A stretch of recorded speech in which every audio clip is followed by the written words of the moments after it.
تبارك الذي جعل في السماء بروجا وجعل فيها سراجا وقمرا منيرا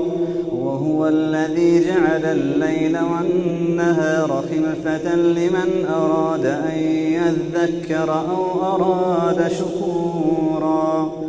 وعباد الرحمن الذين يمشون على الأرض هونا وإذا خاطبهم الجاهلون قالوا سلاما والذين يبيتون لربهم سجدا وقياما والذين يقولون ربنا اصرف عنا عذاب جهنم إن عذابها كان غراما إنها ساءت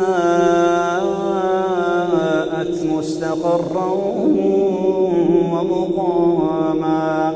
والذين إذا أنفقوا لم يسرفوا ولم يقتروا وكان بين ذلك قواما والذين لا يدعون مع الله إلها آخر ولا يقتلون النفس التي حرم الله إلا بالحق ولا يزنون ومن يفعل ذلك يلقى أثاما يضاعف له العذاب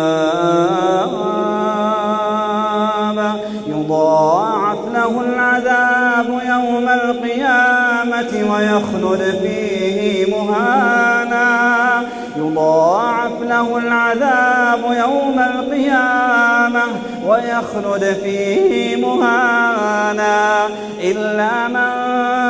تاب وآمن وعمل عملا صالحا فأولئك يبدل الله سيئاتهم حسنات وكان الله غفورا رحيما ومن تاب وعمل صالحا فإنه يتوب